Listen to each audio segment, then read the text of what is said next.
Good morning. I would like to call the Lake County Planning Commission meeting for August 26, 2021 to order. And we will start with the Pledge of Allegiance. I pledge allegiance to the flag of the United States of America and to the republic for which it stands, one nation, under God, indivisible, with liberty and justice for all. Thank you.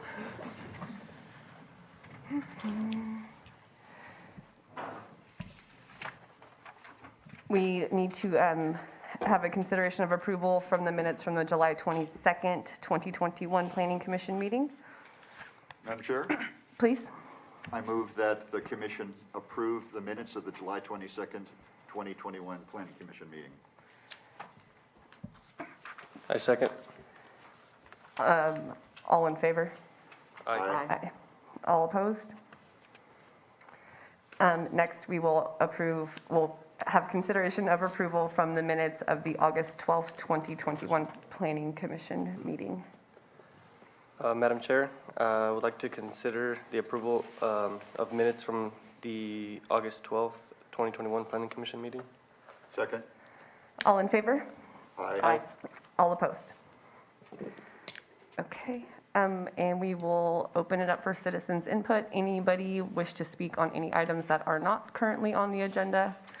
Jake, do you have anybody in the Zoom room? Currently, there are no hands raised in the Zoom room. If you'd like to make a comment in the Zoom room, please raise your hand by clicking on raise hand on the bottom of the screen, or if you dialed in on the phone, dial *6. Yeah. Thank you, Jake. And there's no one in chambers that wishes to speak. We will wait till 9:05 to address our first item.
It is now 9:05.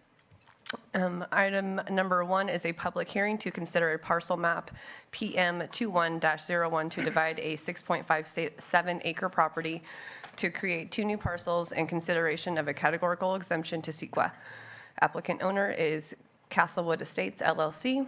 Proposed project to It's a 2-parcel land division. Location is 6763 Collier Avenue, California. It's in Nice. APN 031-071-18. And Eric has our staff report. Great. Thank you, Madam Chair. Morning, Commissioners. Eric Porter, Associate Planner, Lake County. Yeah, we have before us a 2-parcel land division. The southern, what? Eric, can you share that on Zoom? I'm not quite sure how to do that.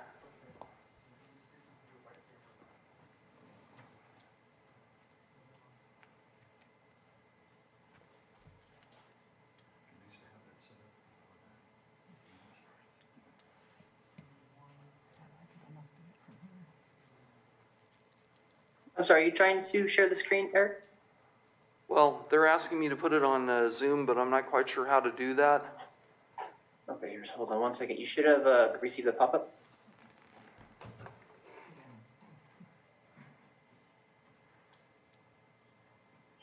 Share screen.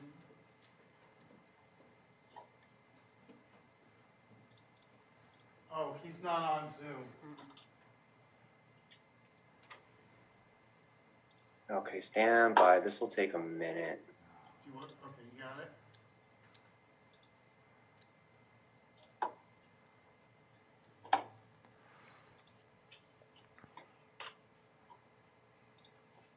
Yeah.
Is this the one, the Castlewood?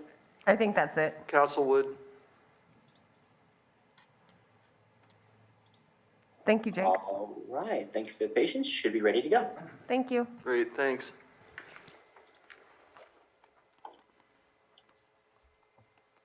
So we're looking at a 2-parcel land division. Property is located actually in Upper Lake. There was some question as to whether it was Upper Lake or Nice, but in looking at the legal description of the property, it's technically in Upper Lake. Property is 6.57 acres. I'm not sure how to get rid of that right hand.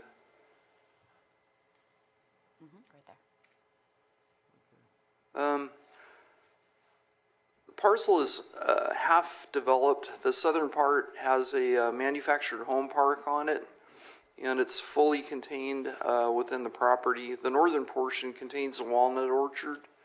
I indicated it's 6.57 acres in size. Proposing 2 equally sized 3.26 acre parcels. The property is zoned R3 SC. R3 is high density residential. SC is scenic combining, which essentially puts height limits on structures. They're not proposing any development with this land division. It's simply a lot split. So here's a snapshot of the zoning in the area. It's primarily high density residential and lower density residential around it. aerial photo. This is the developed southern half of the property, and the walnut orchard is the northern half up here. Parcel map, this is a little bit hard to read. It does not look like those two properties are equally sized. It's a drafting technique.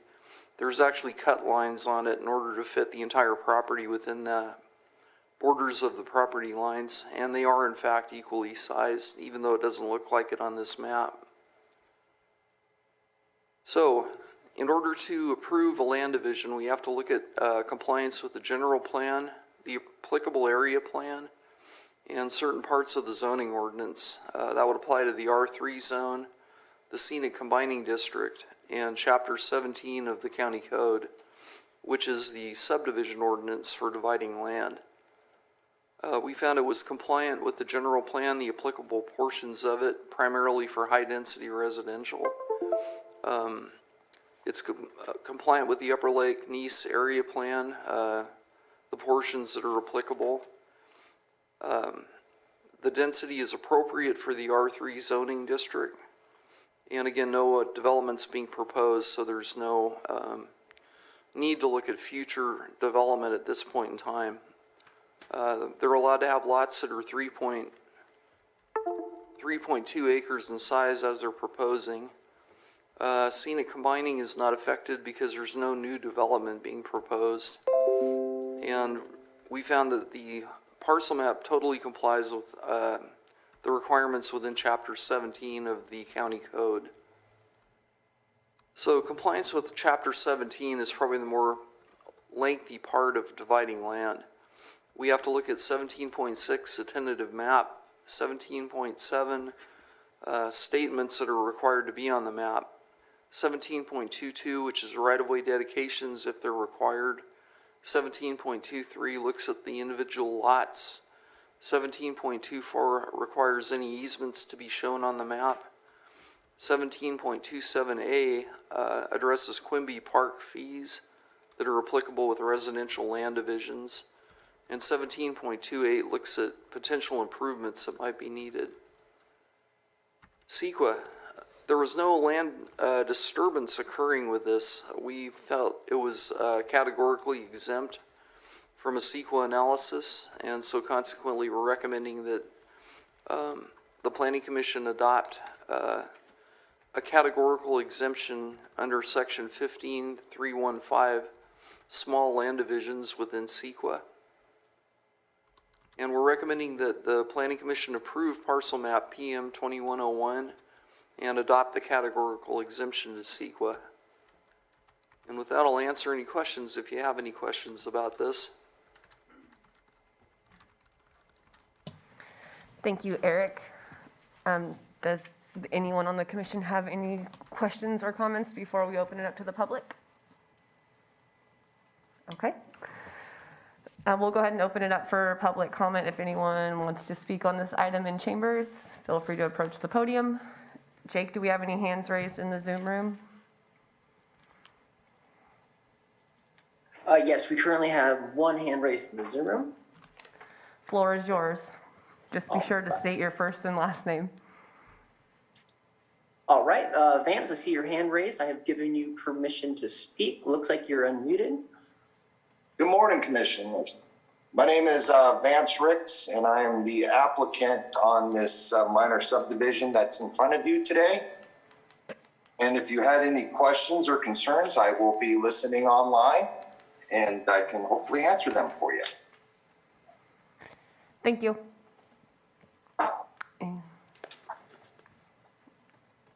You can speak. Yes, I just have one quick question, Vance. Why are you doing this? It's a two-parcel minor subdivision. We are taking apart the existing mobile home park that's to the south, creating that as parcel 2 of this subdivision. And with the remaining portion on the northern part, which would be parcel 1, which is currently an existing walnut orchard. So the concept behind this subdivision is to create the mobile home park to be sole and separate on one lot, which is kind of how it's configured now, and then making the orchard to the north a separate lot. Right, I understand that. So why do you want to separate them? It's the use of the mobile home park is totally separate from what's to the north of the walnut orchard. And the owner applicant decided that's where he wanted to put it. There's an existing fence and it's almost visually separated on itself.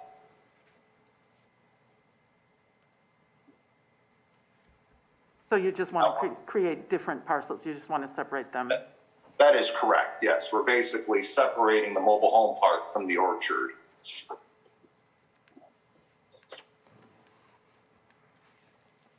Does that answer your question?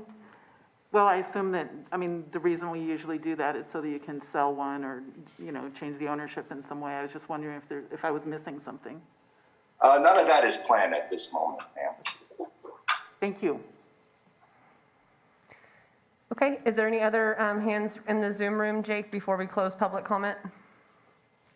No, there are no hands raised in the Zoom room at this time.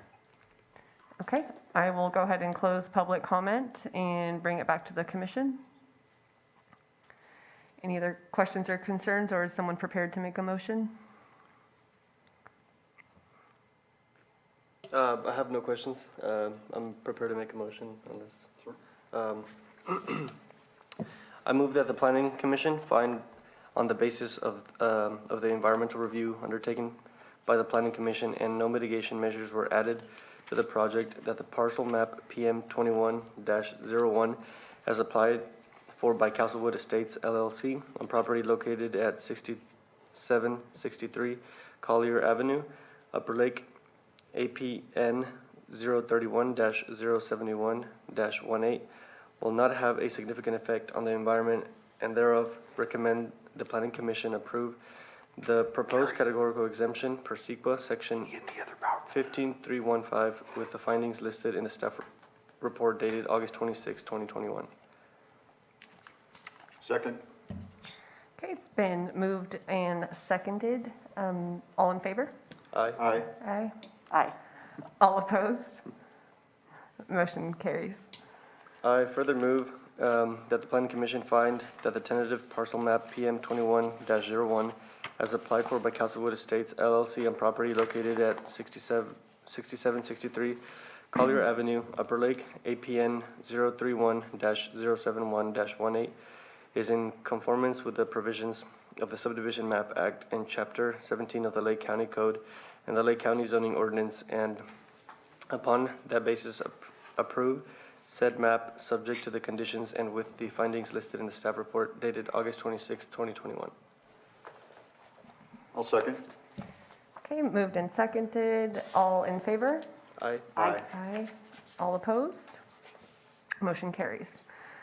Please note that the applicant or any interested person is reminded that the subdivision ordinance provides for a 15-day calendar day appeal period. If there is a disagreement with the Planning Commission, an appeal to the Board of Supervisors may be filed. The appropriate forms and applicable fees must be submitted prior to 5 p.m. on or before the 15th calendar day following the Commission's final determination. Moving forward, for our second item for 910, is a public hearing to consider a major use permit UP 20-82 consisting of 12 commercial cannabis licenses consisting of 346,667 square feet of outdoor cannabis cultivation, 48,000 square feet of indoor greenhouse cannabis cultivation, a 10,000 square foot drying building, and a type 4 nursery license, a type 13 self-distribution licenses, and consideration of adoption of a mitigated negative declaration, IS 20-98. Applicant is BG Property Management, LLC. Proposed project is commercial cannabis cultivation located at 9200 and 9100 and 8722 Highland Springs Road, Lakeport, California. APNs 007-006-45, 007-006-10, and 007-006-43. And Eric has our staff report prepared. Thank you, Madam Chairman. point of clarification on this. You should have received some green sheets. We received 2 comments, yesterday. One in support, one in opposition. The supportive green sheet talked primarily about the ownership, how they maintain the property, and I can verify that the property is very well maintained. Opposition had to do with concerns over water. We couldn't find any basis for the complaint or concern about water as being justified despite the drought. We received a water analysis showing essentially drawdown from neighboring wells. The nearest well is over a half mile away from the well that's on the subject site. The property is quite large. It's 206 acres in total. There are 3 properties actually, and they add up to about 206 acres in total. There would be a significant amount of water usage, as is depicted within the water analysis, which I believe was prepared by Bill Vanderwall, who's a civil engineer in Kelseyville. Did not indicate that it would be problematic to the area aquifer, in spite of the fact that it's a fairly significant cultivation area. The other point of order, or point of concern, I guess, I had been under the impression it was in the Lakeport area plan. It actually is in the Kelseyville area plan. So one of the green sheets has findings that show compliance with the Kelseyville area plan. And if you decide to make a decision on this matter today, you would probably want to reference that a change to the staff report is needed in order to put the findings that are on the green sheet for the Kelseyville area plan in place. So with that, I lost my PowerPoint. Yes, we need to share it on Zoom. Which one is it? UP That one. 2082. Yeah.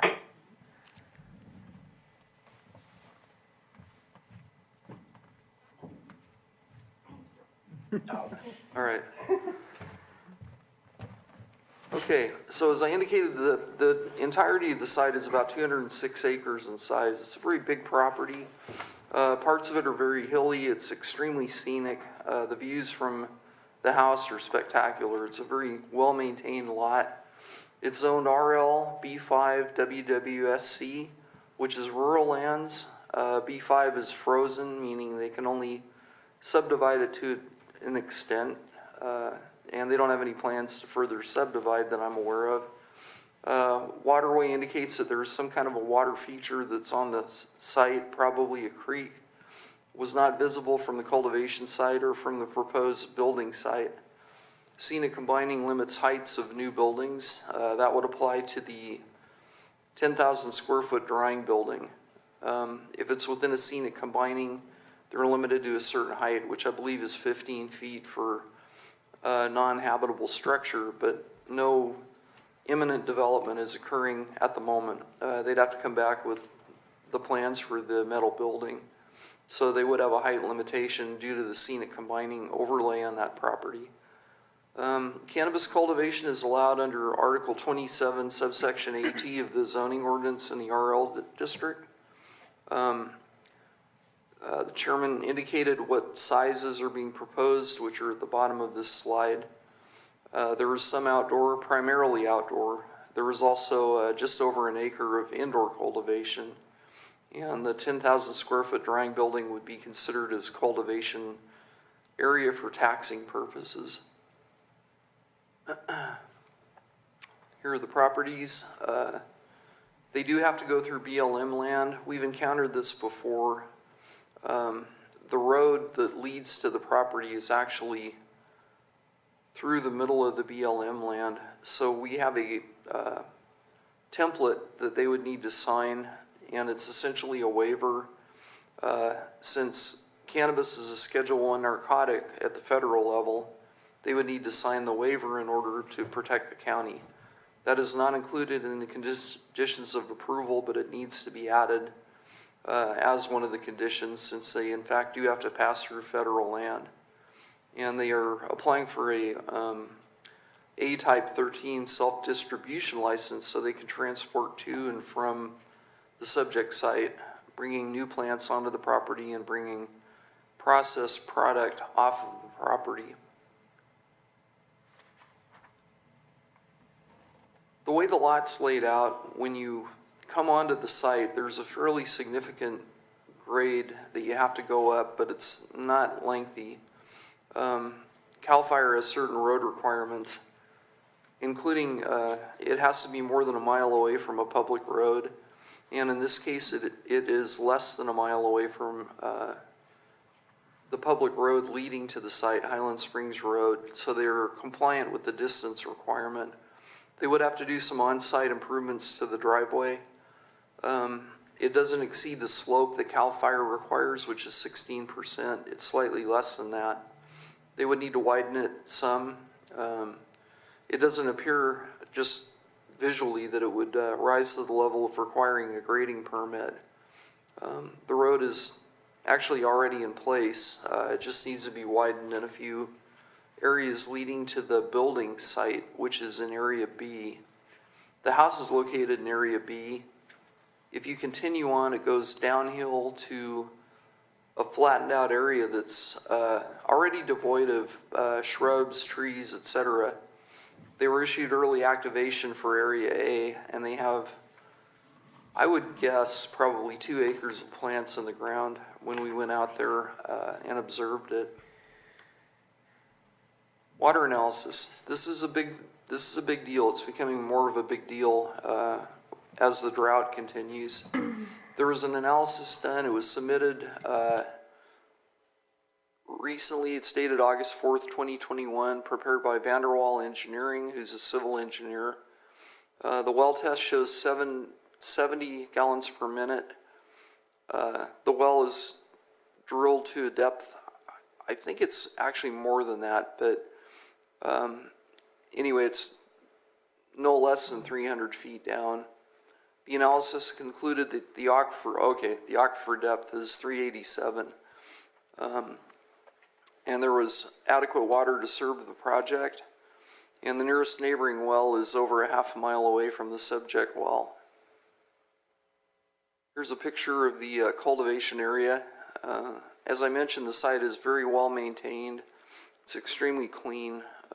It's a very beautiful site, actually.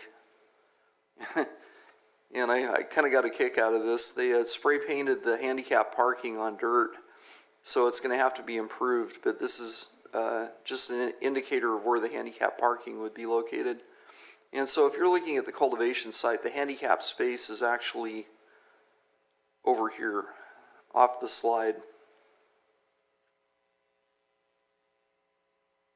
So the compliance that we had to evaluate had to do with the Lake County General Plan, whether it complies with that, with the Kelseyville Area Plan, as I've indicated in the green sheet that you have in front of you, and with certain parts of the Lake County zoning ordinance, including Article 7, which is the RL zone, Article 27, subsection AT, which covers commercial cannabis cultivation in Lake County, and Article 51, which pertains to major use permits, subsection 4. We also have to evaluate it for Sequa compliance. And so to reiterate, there are 6 findings that have to be met for a major use permit. Those are found in Article 51, subsection 4. 3 findings for approval are also within Article 27. We notified the neighbors within 725 feet of the proposal. There were 5 in total. None of them live on site. They're all either out of state or out of area. And we have received no adverse comments to date regarding this proposal. So the major use permit findings that have to be met, that the use will not be detrimental to the health, safety, morals, conduct, comfort, and general welfare of the neighborhood, we were able to make that finding. Number 2, that the site is adequate in size, shape, location, and physical characteristics to accommodate the type and use and level of development proposed. We were able to make that finding. It's a very large site. There are no immediate neighbors that would be impacted from odor, dust, or other things that are typically associated with commercial cannabis cultivation. Number 3, the streets, highways, and pedestrian facilities are reasonably adequate to safely accommodate the proposed use. As I indicated, there needs to be some improvements to the internal driveway. The applicant's aware of it. He's provided us with a engineered plan showing improvements that will make the interior driveway CAL FIRE road compliant, which is Public Resource Code 4290 and 4291. It specifies certain widths, certain grades, overhead clearance, etc.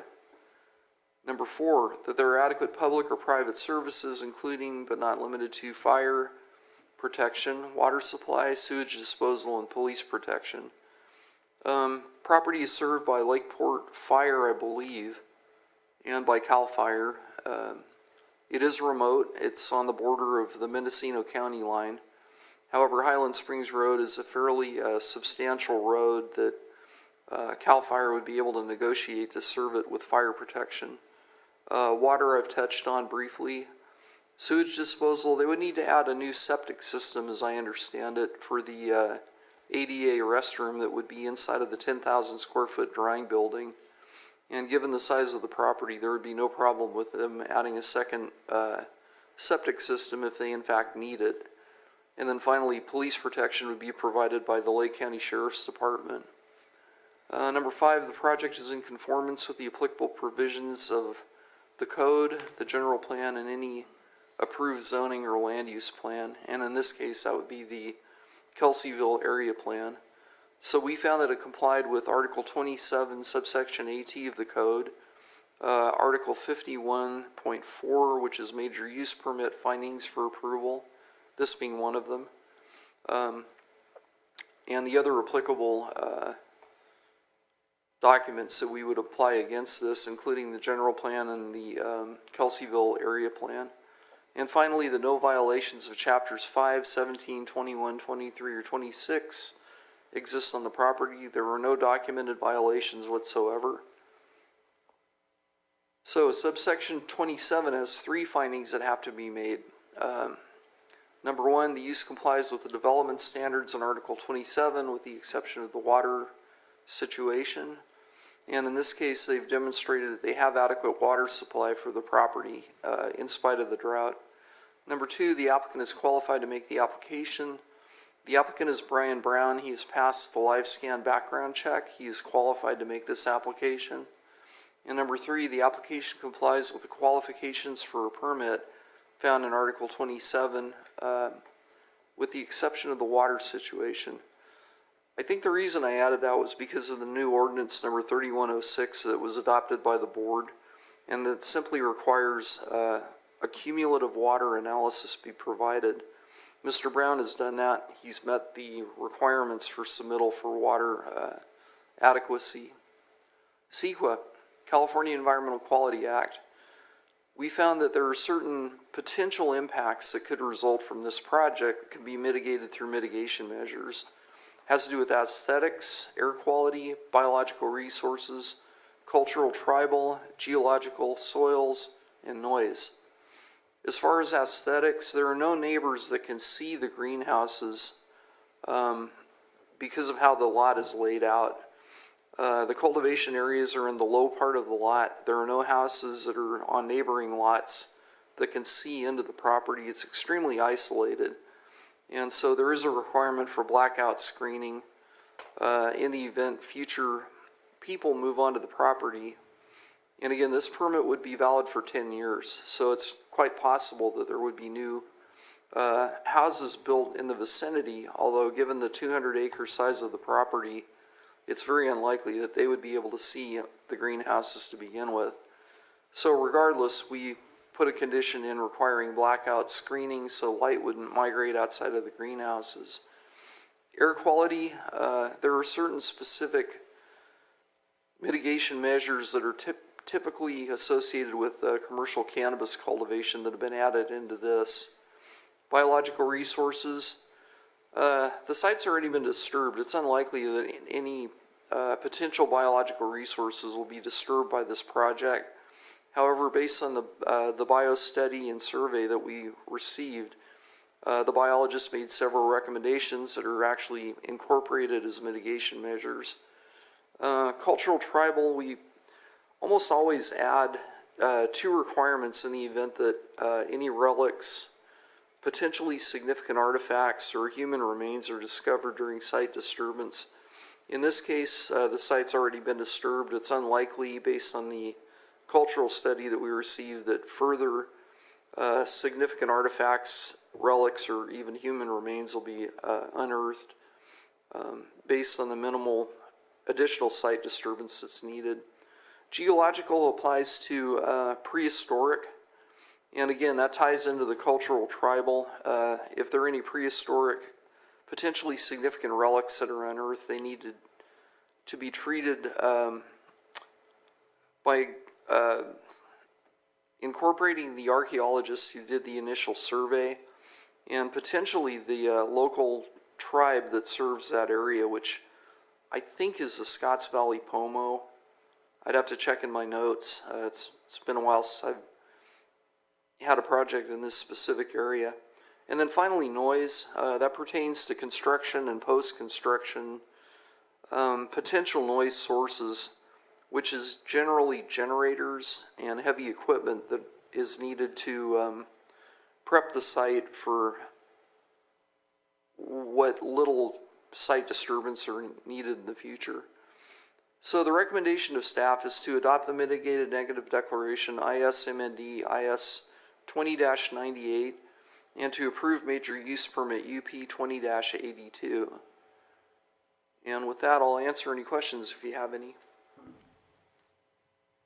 Thank you, Eric. We will bring it to the commission. Does anyone have any questions for Eric? Or I do believe the applicant is here as well. Yeah, I wanted to go over the math.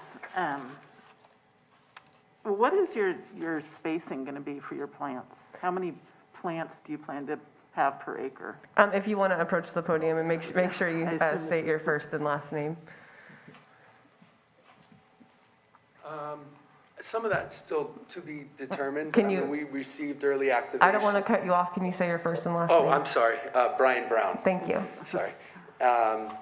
We received early activation on July 20th, so it kind of a little late in the season, so we adopted a strategy starting with smaller plants to do more plants in the cultivation area.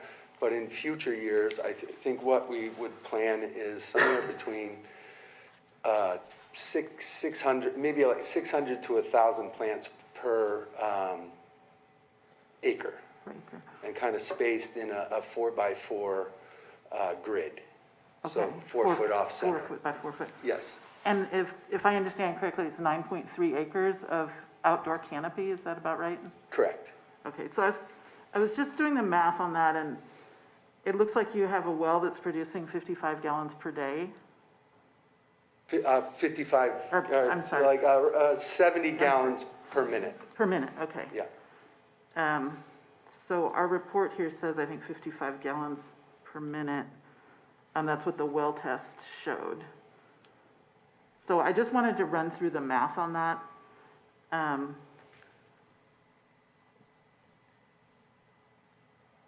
That's 3,300 gallons per hour. And if each plant needs 6 gallons per day, then that's a 1/4 gallon per hour. Am I doing this right here? I wouldn't say 6 gallons per plant per day. Okay, that's what we have on here, on our report, the annual Okay. projected Well, water. Okay, I would think we would use less than that. Yeah, it seems like an awful lot. Yes,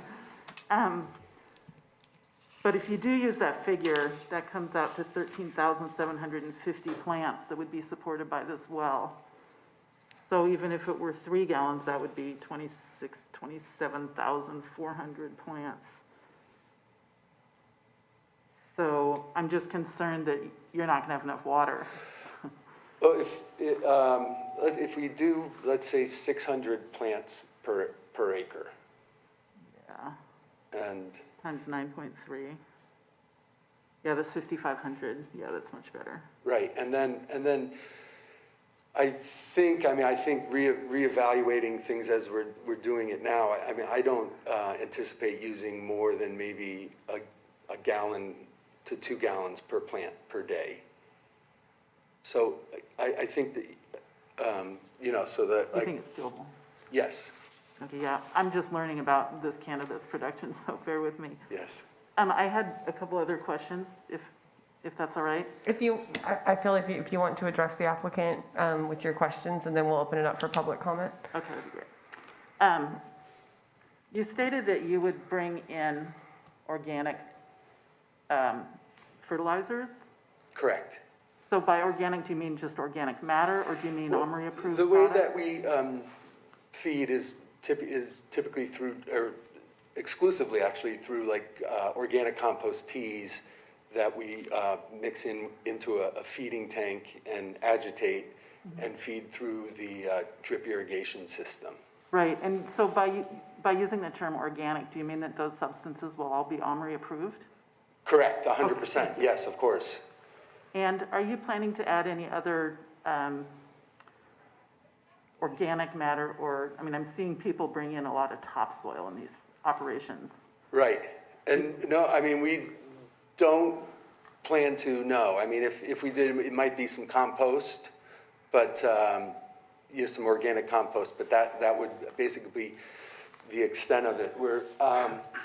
One of the things that, California, or the CDFA just passed a OCal certification, which is an organics sort of certification a couple of weeks ago. And that certification is something that I'm excited to enter into. And that to be certified, it gives you very stringent operations, procedures to be a certified organic farm, which I'm passionate about, and that's what I want this farm to be. So I plan, as assuming everything is approved, to start that application and then be adhere to those guidelines, which I think are excellent guidelines. And just personally, I think moving forward, the more that you can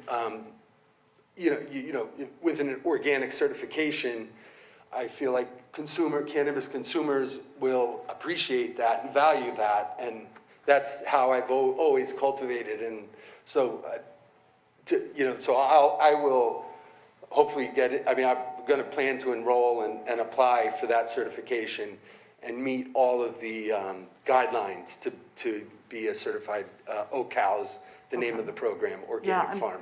I did a little reading about it, and I understand they're basing their criteria on the National Organic Program standards, so yeah. Yeah, I'm glad to hear that, thank you. Yeah, and then just if I may, there's also, they recently passed a Appalachians ordinance, which is something that I'm excited about as well, that takes into the terroir of the earth, the geographic area, the climate, the microclimate, the kind of elevations at where you're at, and so I plan to enroll in that, and that's involved with where you have to partner with a couple of other cannabis farms in the area to certify together to create an appellation, which I think is another thing that kind of makes your farm stand apart, and also delivers to the consumer the ability to understand that where exactly, geographically, the cannabis is produced. And I think that those two programs specifically are the two I'm most excited about, because I think it's starting to give that ability to differentiate, from what makes this farm special. And as the industry kind of grows and evolves, I think everyone should be, trying to get to that standard. But I'm excited about it. Thank you. You're welcome. My only other question is about erosion. With the amount of water you're using, I'm not too concerned about it. But if it ever does rain again. I know, I pray for rain. I understand that you're planning to use straw wattles around it. 100%, yes. And just around the growing area. Yep, exactly, yes. Thank you very much. That's Thank all you my very much. questions. Any other commissioners that would like to address the Yes, I applicant? do have one question for the applicant. Yes. Sort of building on my colleagues' questions. In terms of the severe drought situation that we're in and the urgency ordinances that the Board of Supervisors have recently passed, in terms of planting out your square footage, et cetera, have you given any thought to how many plants and what you want your operation to look like during this period of severe drought? Yes, currently, we were approved for early activation for an acre and a half of outdoor cultivation. I mean, a couple of things on the irrigation system that that we're developing an irrigation plan. And there's a lot of kind of different technologies and sensors that are, being used in other agricultural farming that I plan to put in place. Like, for example, there's sensor probes that will measure the moisture content within the ground to kind of give you an idea, or you start to collect data on that to understand when the plants actually do need water. And so what you might find out, and what I think we'll find out, is that will allow us to use a lot less water than just setting up a irrigation plan and watering every day. And I'm excited to implement that. There's a couple of irrigation firms that I've gotten proposals from to do that. Additionally, we've been approved this year, and then I think, just depending on how the drought continues, I mean, if I don't, I'm cognizant of it and would kind of respond with maybe even, slower development of increased cultivation. Thank you. That was really the point of my question, and it's a question I'll be asking applicants going forward, given the new urgency ordinances and the nature of the drought. I was getting to the question of scale as well, so thank you for that. Yeah, you're welcome. One quick question. So I'm looking at the BG property management plan. Those charts towards the end with water usage, it says monthly water use estimates from 300,000 in April, 600,000 in May. Are those? I mean, you don't necessarily know that that's going to be the actual number. Correct, those are estimates. And those were based off of what Vanderwall designed for you guys? Correct. Okay, Yeah. thank you. Okay, if you guys have said your pieces, I'll go ahead and open it up for public comment. Does anyone wish to speak in chambers in regards to this? Okay, Jake, is there anyone in the Zoom room? No, currently there are no hands raised in the Zoom room. Okay, thank you. Yeah, go ahead. We will go ahead and close public comment, and if you guys want to have a little bit further discussion on this item amongst the commission, we can, or if you guys are prepared to make a motion. Madam Chair? Please. I just wanted to, before getting to the motion, indicate that the staff report will be amended to acknowledge the need for signing the BLM waiver, and that we will substitute the green sheet reference to the Kelseyville area plan instead of the Lakeport area plan. Correct. So that, as amended here today, correct? Okay. Do you have any other questions or comments? I'm just kind of reviewing the math here. Okay.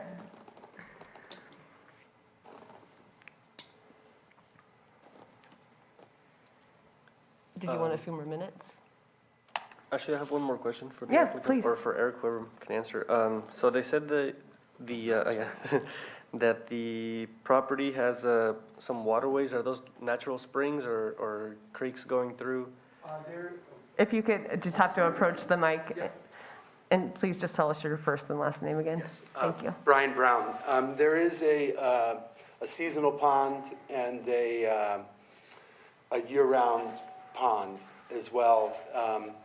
But they're more than a half a mile away from the cultivation area and with no plans to use it for a water source ever. They're beautiful ponds. And when did you acquire the property? In July 2020. Thank you.